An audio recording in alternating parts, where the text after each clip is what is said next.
안녕하세요. 한국전자통신연구원 표준연구본부에서 근무하고 있는 김영훈입니다.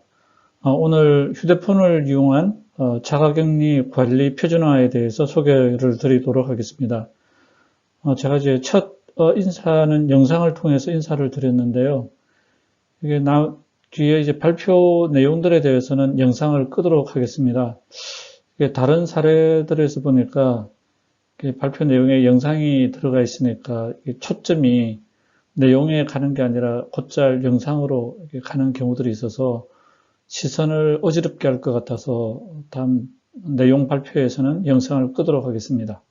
오늘 발표는 전체 이렇게 구성이 되어 있습니다. 먼저 이제 자가격리 관리 표준화를 시작하게 된 배경하고, 그다음에 국내에서 쓰고 있는 자가격리자 관리 앱의 현황에 대해서 소개를 드리고, 그다음에 이제 자기격리 관리를 위한 표준화에 대한 추진 내용, 이렇게 이제 구성이 되어 있습니다.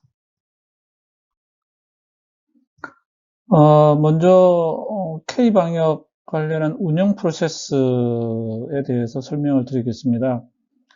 다음 슬라이드에 K방역이 어떤 과정을 통해서 이루어지는지에 대한 과정을 도식화해 놨는데요. 근데 이제 여기 있는 이 자료들은 공개되어 있는 문서나 웹상에 있는 설명 자료들을 분석을 해서 어떤 논리적인 관계로 이렇게 제가 그린 것이기 때문에 정부라든지 또는 어떤 이해 관계자들로부터 검증을 받은 것은 아닙니다. 그러다 보니까 안에 오류가 있을 수도 있고요. 근데 그래도 이제 전체적으로 어떤 식으로 진행이 되는지 대략적으로 이해하는 데는 도움이 될 것 같습니다. 그래서 이걸 만든 목적도 제가 자가격리 또는 동선 추적 이런 것들을 할 때 전체적인 과정에 대해서 좀 이해가 있어야 표준에 대한 내용을 잘 구성을 할 수 있을 것 같아서 저희들 자신을 위해서 만든 용도입니다. 다른 분들한테 뭔가 이해시키거나 납득시키거나 증명하거나 뭐 기타 그런 목적이 아니고, 그럼에도 불구하고 이 방역 프로세스를 잘 모르는 분들한테는 대략적인 뭐 이해에 도움이 되지 않을까 해서 소개를 드리겠습니다. 여기 있는 자료가 해외에서 이제 들어오는 사람들을 대해서 이제 이루어집니다. 제일 처음에 이제 공항에 들어오면 뭐 PCR 음성 확인서, 건강 상태 질문서, 금역 신고서, 예방 접종 증명서 이런 이제 구비 서류들을 이제 제출을 또 하게 되고요. 그 다음에 이제 검역소에 들어가게 되면 증상 체크를 해서 증상이 있으면 선별진료소로 잠깐만요. 포인트를 하나 표시를. 예, 검역소에서 증상이 있는 경우에는 선별진료소로 이제 보내게 되겠습니다. 증상이 없는 경우에는 자택, 내국인하고 장기 체류자인 경우에는 되게 거주하는 거주지가 있습니다. 그러다 보니까 이제 거주지 쪽으로 바로 이제 자가격리를 이제 보내는데, 이제 그렇지 않은 단기간에 여행 목적으로 온 사람들은 거주지가 없기 때문에 임시 생활 격리 시설로 이제 보내게 됩니다. 여기서 2주간 이제 격리를 하게 되는 거고요.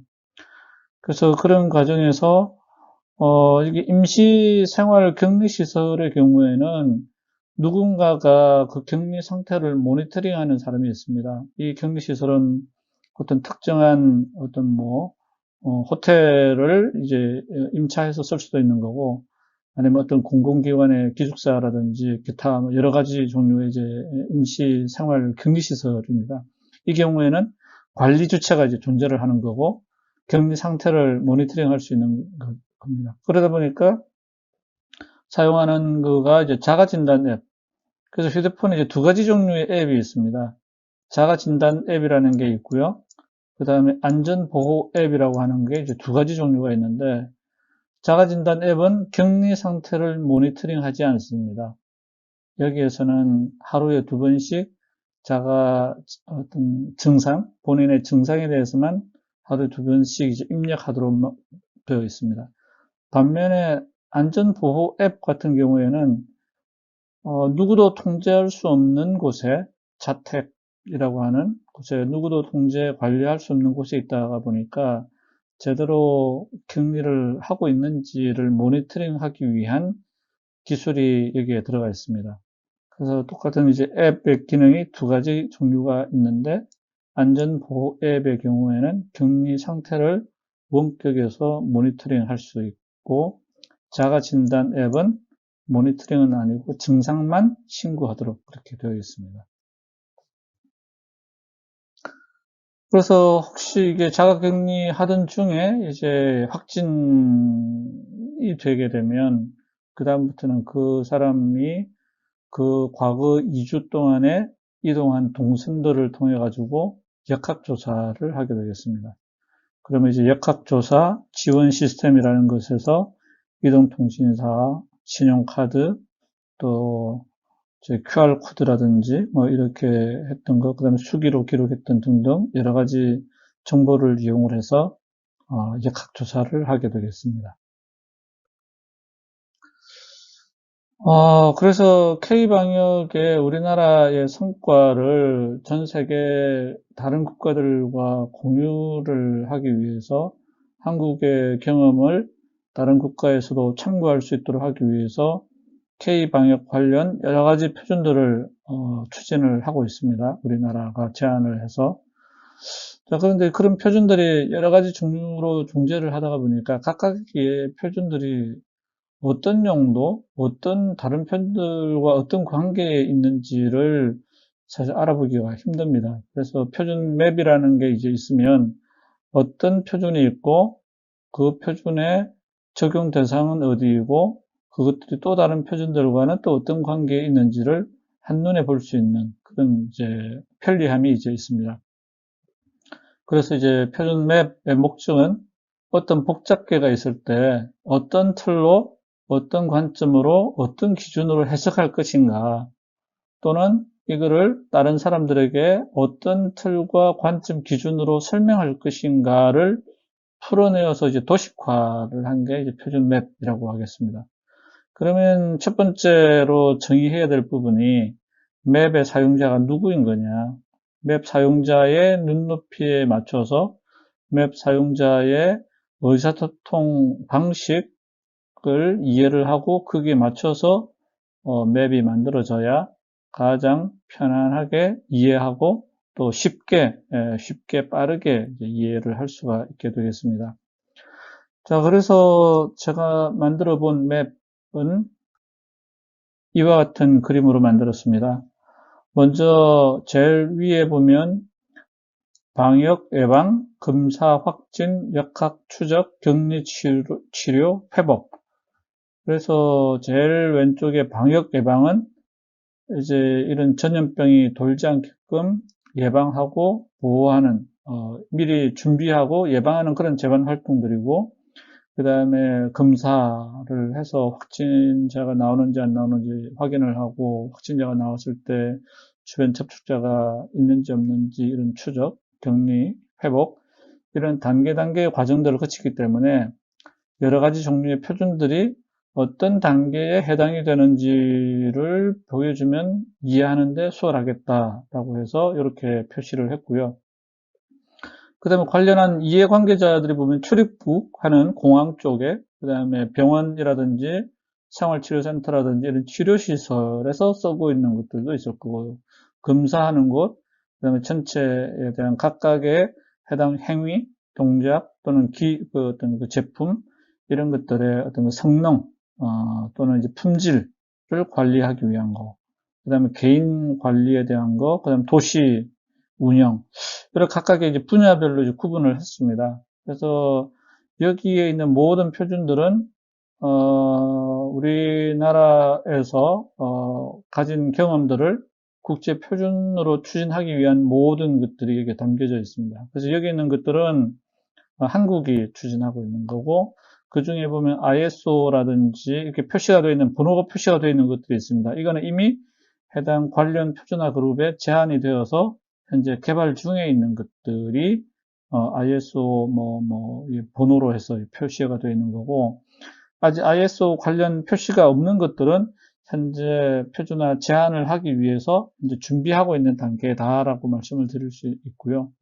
그 중에 이게 빨간색 그 박스 안에 들어가 있는 게 제가 현재 GTC1 SC41의 사물인터넷 쪽에서 표준화 제안을 하고 있는 겁니다. 자가격리 관리 앱에 대한 요구사항. 그 다음에 또 보면 모바일 자가진단 앱이라고 하는 게 있는데요. 이거하고 저기 위에 있는 거, 이게 모바일 앱 특성에 대한 가이드라인. 요 세 가지 표준이 스마트폰에 올라가는 앱에 관련되어 있는 표준입니다.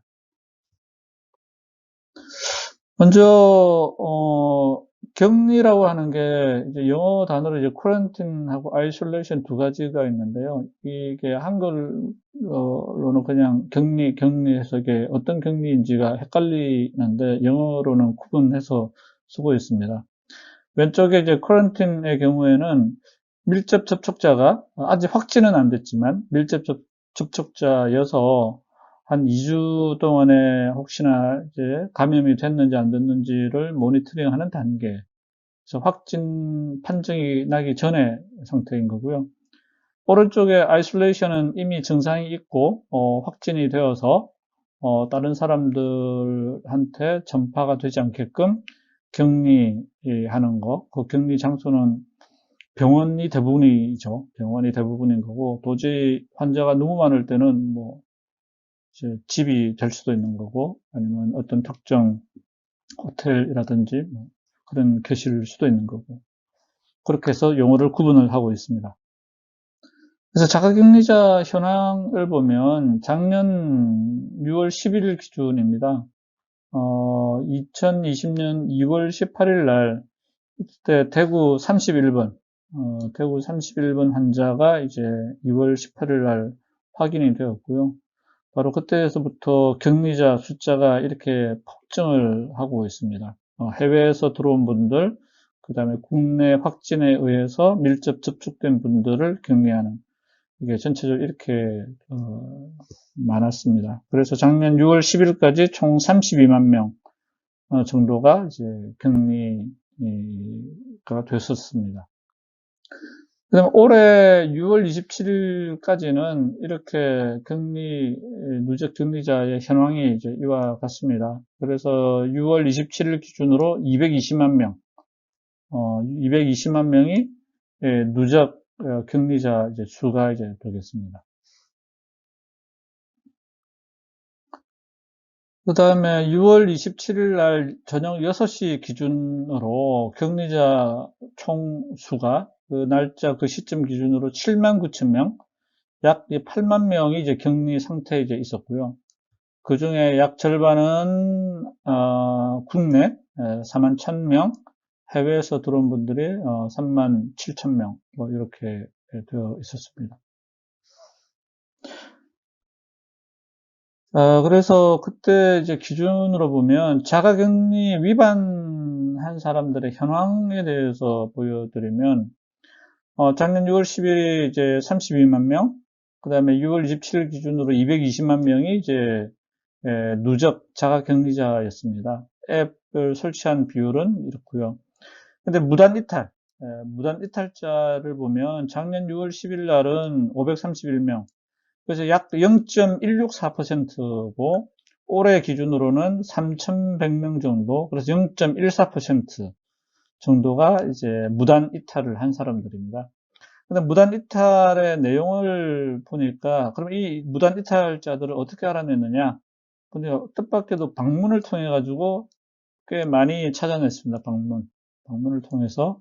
그 다음 앱을 이용해 가지고 자가격리자 앱을 통해서 약 한 4분의 1 정도가 이제 앱을 통해서 이제 찾은 거고요. 그다음 주변 사람들이 저 사람 격리자인데 뭐 담배 사러 나갔고 뭐 어디 놀이터 뭐 어디 가고 있고 뭐 등등 주변 사람들이 신고한 사례. 그다음에 주기적으로 불시에 전화를 해가지고 거기에 있는지 없는지를 이제 확인하는 이런 식으로도 이제 조사를 했습니다. 근데 이런 사람들 가운데 안심밴드는 뭐냐면 자가격리자들 가운데 한 번 정도는 뭐 봐주는데 이게 여러 번 이제 격리 이탈을 하는 경우 그런 비협조자들한테는 강제로 안심밴드를 이제 채웁니다. 그래서 작년의 경우에 보면 전체 격리자 가운데 약 21% 전체 그 무단 이탈자 가운데 약 21%는 여러 번 해가지고 이제 116명. 그 다음에 올해 6월 27일까지는 무려 37%가 비협조적으로 여러 번 이탈을 이제 했습니다. 1167명. 그래서 지금 6월 27일자 기준으로 9명이 착용 중에 있는 상태. 네, 안심밴드는 이와 같이 생겼습니다. 블루투스 기반으로 서로 연결을 유지하고 있고요. 작년 4월 27일부터 적용하고 있습니다. 그래서 이걸 자가격리를 해보니까 잠재적 감염자를 찾는 데 매우 효과적인 수단이더라. 그리고 절대 다수는 자가격리 규칙을 참 잘 협조적으로 준수를 하더라. 근데 소수의 일부가 이제 곧잘 이제 격리를 이제 격리지에서 이탈을 하거나 비협조적으로 여러 번 이탈을 하거나 이제 그런 트라라는 거죠. 그래서 이제 소수 일부가 광범위한 전파를 시킬 수가 있기 때문에 격리 관리가 잘 되어야 될 필요가 있다라는 거고, 이거를 기술적으로 해결을 해주면 훨씬 수월해지겠다.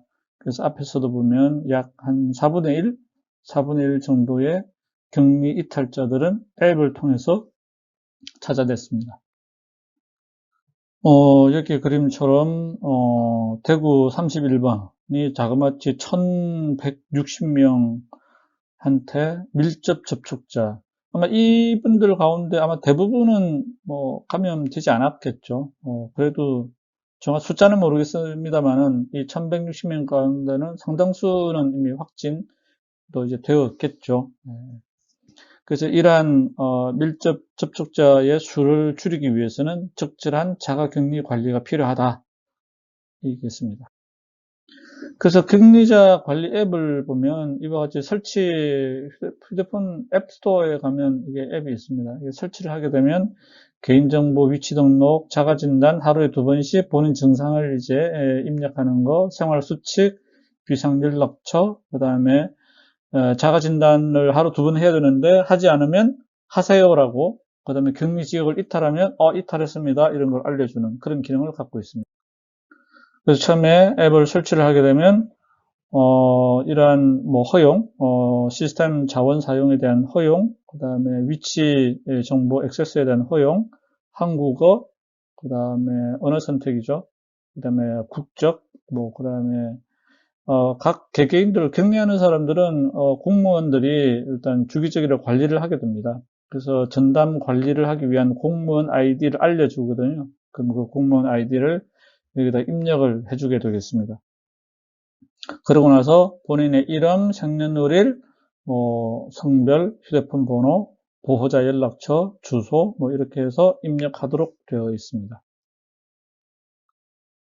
그러면 이제 그 앱에서 하루에 2번씩 이제 자가 진단을 이제 하도록 되어 있습니다. 그래서 오늘 열이 나는지 안 나는지, 기침은 하는지 안 하는지 이런 거를 이제 하도록 하고 있고요.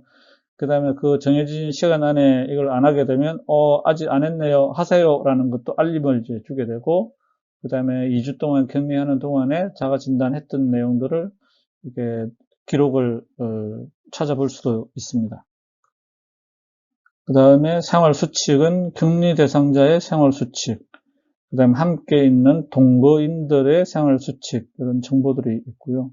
그 다음에 자기를 담당하는 담당 공무원의 연락처 정보가 또 여기 담겨져 있습니다.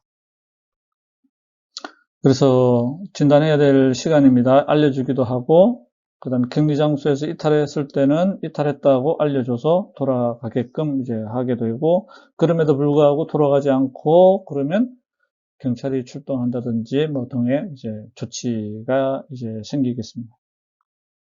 그래서 이제 표준은 보면 이 전체 범위인데요. 제일 오른쪽에 자가격리 관리 시스템이 존재를 하고, 왼쪽 하단에 전담 공무원 관리 앱이 존재를 하고, 격리 장소에 있는 본인의 자가격리자 관리 앱, 그 다음에 이제 이게 아까 밴드, 이렇게 전체 구성이 되어 있습니다. 이러한 구성을 통해서 격리 상태가 잘 되고 있는지를 파악하기 위한 표준이 되겠습니다.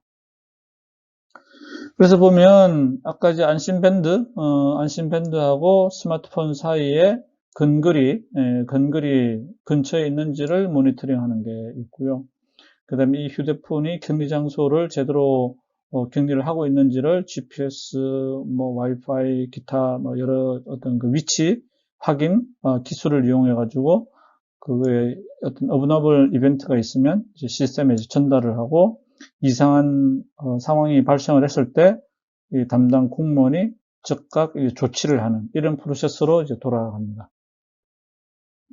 그래서 표준화에 보면은 자가격리자 앱, 그 다음에 밴드, 그 다음에 전담 공무원 관리자 앱, 그 다음에 관리 시스템, 그 다음에 개인정보 보호 이렇게 구성이 됩니다. 그래서 이 표준을 만들기 위한 거는 일단 개인정보 관리가 굉장히 중요합니다. 그래서 넘버원 프라이어티가 되고요. 그 다음 표준 안에 특정 기술을 넣지는 않을 계획입니다. 국가별로 나름의 스스로 국가별로 구현하는 기술은 제각각 다를 수도 이제 있기 때문에 그래서 이 특정 기술은 표준에 담지 않고 구현자 또는 각 국가들한테 선택에 맡기도록 그렇게 하고 있습니다. 그 다음에 말씀드린 대로 안심밴드는 선택적인 요소이다.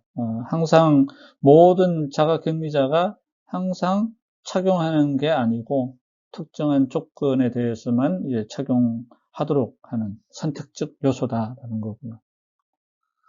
그 전체 구성은 표준화에 대한 범위, 그다음에 용어 정의, 그다음에 관련 이제 그 구성, 기능 구성에 대해서 5장에 담겨져 있고요.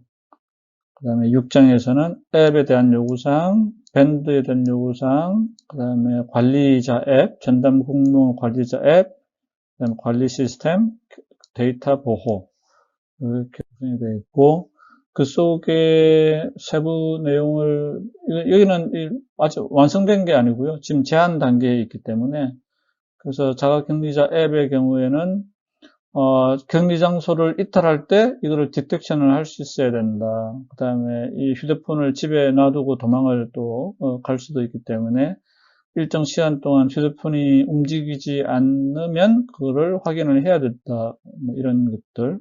그 다음에 안심 밴드 같은 경우에 휴대폰하고 밴드 사이에 커넥션이 만들어져 있기 때문에 이 커넥션 페일리어 이런 것들이 다 디텍션을 해야 된다. 그 다음에 개인정보, 이게 관리자죠. 전담 공무원 관리자는 그 휴대폰의 핸드셋의 위치를 확인할 수 있어야 된다.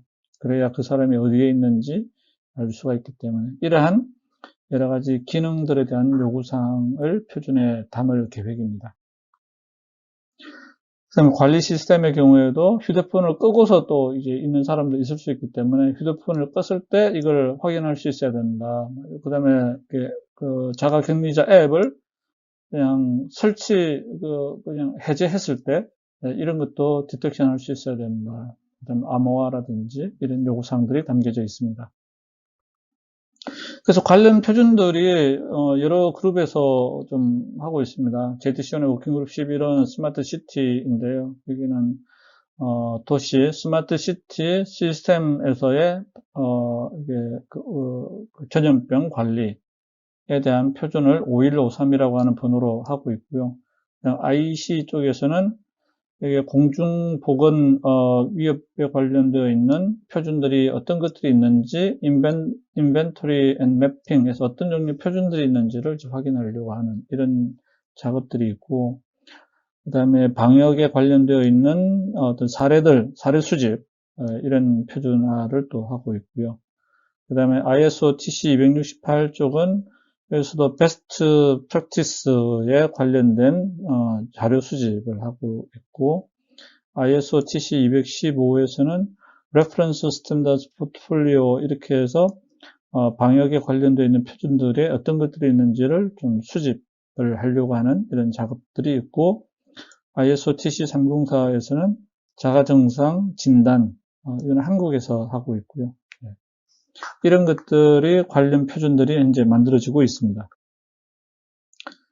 그 중에 이제 5153은 스마트시티 플랫폼에서의 어떤 방역을 어떻게 효과적으로 운영, 지원할 것이냐에 대한 표준이 5153인데요. 그래서 전체 프로세스를 안에 보면 자가 격리가 있고, 그 다음에 자가 진단, 리포팅이 있고, 그 다음에 확진자, 동선 추적, 컨택트 트레이싱이라고 하는 거, 그 다음에 방역 물자 관리, 방역 물자 관리는 뭐 장갑도 있을 거고, 앞에 그 페이스 쉴드도 있고, 마스크 등등 뭐 여러 가지 종류의 이제 방역 물자들이 있습니다. 이 물자들에 대한 효과적인 관리, 그 다음에 정보를 실시간으로 확진자 수 또는 여러 가지 방역에 관련 정보들을 실시간으로 교환할 수 있도록 하는 뭐 이런 것들이 이제 전체 구성이 되어 있는데요. 그 중에 우리나라가 추진하고 있는 게 지금 여기에 금정색으로 되어 있는 컨택트 트레이싱하고 방역 물자 관리는 저희 애트리에서 신규 표준화 추진을 하고 있습니다. 그 다음에 말씀드린 대로 인벤토리 맵은 이런 방역에 관련되어 있는 표준들이 어떤 것들이 있는지를 이제 일종의 표준 맵이죠. 일종의 표준 맵, 인벤토리 맵을 만들어 보자라는 거고요. 그 다음에 유즈 케이스, 방역에 관련되어 있는 여러 가지 경험들을 나누기 위한 그런 작업이 또 있고요. 그 다음에 그래서 지금 이제 저희가 제안하고 있는 것과는 서로 겹치는 사항이 없지요. 네. 그래서 갭 애널리시스라고 하는 과정을 통해서 우리 자가격리 표준화는 중복 또는 충돌 이런 게 없다에 대한 분석 작업을 하고 있습니다. 그 다음에 또 앞서 말씀드린 5477 이게 핵심적인 표준들 일종의 표준 맵 만드는 거하고 비슷하고요. 그 다음에 37112가 이제 유스 케이스에 대해서 수집 공유하기 위한 작업. 그래서 이 두 가지 진행 중에 있는 것도 자가격리하고는 관련이 없는 거고요. 그 다음에 6028은 말씀드린 대로 자가정상, 자가 진단하는 거. 그래서 자가격리 관리하고는 중복이 없다고 말씀드릴 수가 있습니다. 그래서 전체적으로 기존에 진행되고 있는 표준들을 보니 저희가 제안하고자 하는 자가격리 관리하고는 서로 오버랩이라든지 충돌이라든지 유사성이 없다. 그래서 새로운 표준화에 대한 니즈가 있으니 이 표준을 만들어 봅시다. 라고 제안을 한 거고요. 이 신규 표준화의 투표가 그래서 지금 SC41에서 이제 추진을 하고 있는데요. SC41에서 표준화를 하려고 하면 어느 정도 표준화 추진을 위한 준비가 되어 있어야 된다. 이렇게 해서 목차가 만들어져 있어야 되고 초안이 있어야 되고 그 다음에 정해진 양식에 맞춰서 신규 표준화 제안서가 있어야 되고 그 다음에 SC41 그룹 내에서 표준화에 대한 공감대가 형성이 되어야 된다. 그 공감대를 SC41의 레졸루션이라고 하는 형태로 동의를 얻어야 된다라는 조건. 그런 후에 이 표준화에 관련되어 있는 여러 이해관계자들과 어떤 소셜라이징을 통해서 어떤 표준화에 대한 기반을 이제 만들어야 된다. 이런 네 가지 조건을 통한 후에나 표준화를 이제 추진할 수 있다라는 전제 조건이 이제 있습니다. 그래서 거기에 맞춰가지고 제안서와 초안을 만들고 발표 자료를 만들고 국내 SC41 전문위원회의 검토를 거쳐서 SC41 총회 제출을 해서 레졸루션 358번을 이제 만들었고요.